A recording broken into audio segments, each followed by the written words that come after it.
channel. And straight to the news. This week, Apple unexpectedly unveiled its new devices: the MacBook Pro 14 and 16 inches, the Mac Mini, and the HomePod. It was interesting to note that laptops are usually shown in the fall, but they were reviewed in January. Additionally, there were two separate video presentations that were released on different days. First, MacBooks, and then the HomePod the next day. There are not many changes in the new devices, but here are a few highlights. The MacBooks are now equipped with the new M2 Pro and M2 Max processors. In the Mac Mini, the M2 and the M2 processors are available, with the latter being on a more expensive model. The M2 Pro supports up to 32GB of combined memory, while the M2 Max supports up to 96GB. CPU power has increased by 20%, and the GPU power has increased by 30% compared to the M1 Pro chip. The HDMI port has also been updated to support displays up to 8K 60Hz. All devices now feature the new Wi-Fi 6E standard and an updated Bluetooth 5.3 module. With a battery life of 22 hours, these are the most battery-efficient MacBooks that Apple has ever made. The starting price for Mac Mini is $599, the MacBook Pro 14 is $1999, and the MacBook Pro 16 is $2499. The second generation HomePod also hasn't changed much. There are only two colors available, white and midnight. The surface on top has become similar to the HomePod Mini and is slightly recessed inward. There are fewer speakers inside, only 5 instead of 8. The number of microphones has also decreased, from 6 to 4. Apple claims, despite the cuts, the sound quality has improved, but this can only be verified with a detailed comparison. The ability to create automation for the smart home has been added, with sound recognition and support for the Matter protocol. Stereo pairing will not work between an old version of HomePod and a new one, nor will it work between a new HomePod and HomePod Mini. Speakers of different models and generations are not compatible. The price is $299. The Samsung Galaxy Unpacked presentation will take place on February 1st. This will be the company's first offline event in the last 3 years. Most likely, the company will introduce the new Galaxy S23 smartphones, which will significantly improve the camera system.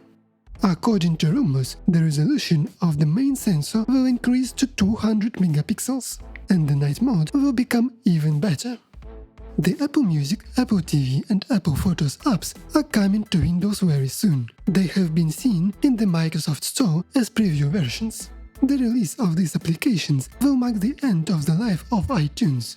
The Apple Devices application is also expected to appear, which will allow users to manage devices, their settings and synchronization. All programs will be native, which will positively affect their performance, speed and user experience. MetaQuest users can now sync their workout data to Android devices using Health Connect. After binding, synchronization will happen automatically. The same functionality has been available since the last year for Apple Health. In addition, it is now possible to connect Bluetooth, heart rate sensors, and see statistics in real time. Microsoft has updated its subscriptions.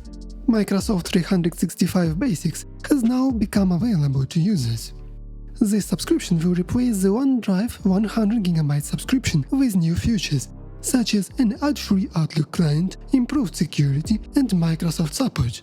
Security features include encrypting data inside the mailbox, checking for suspicious links, and scanning attachments for viruses. Available for purchase from January 30 at a price of $199 per month. OneDrive 100GB subscribers will be upgraded to this subscription automatically.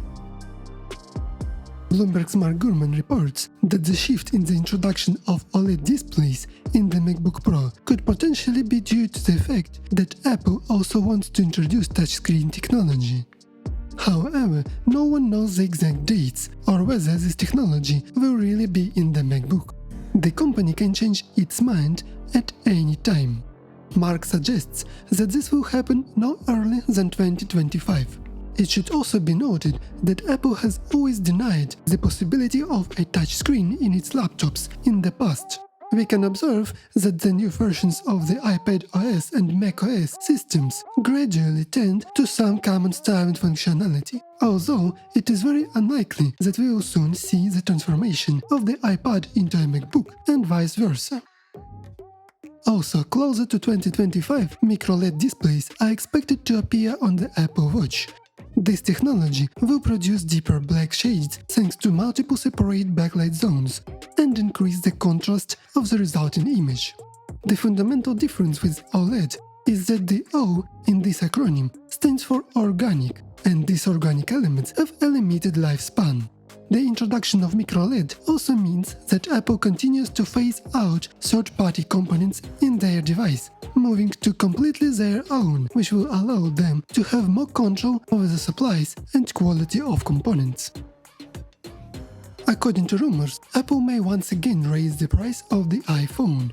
So it is reported that both versions of the iPhone 15 Pro and Pro Max will cost more than $1,000. This was also reported last year, but there were no changes.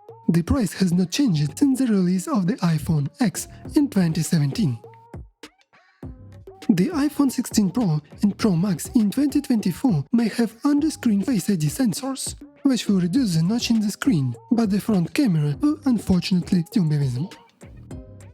Thank you for watching, please subscribe to my channel, write your thoughts and comments, and I hope to see you soon. Bye!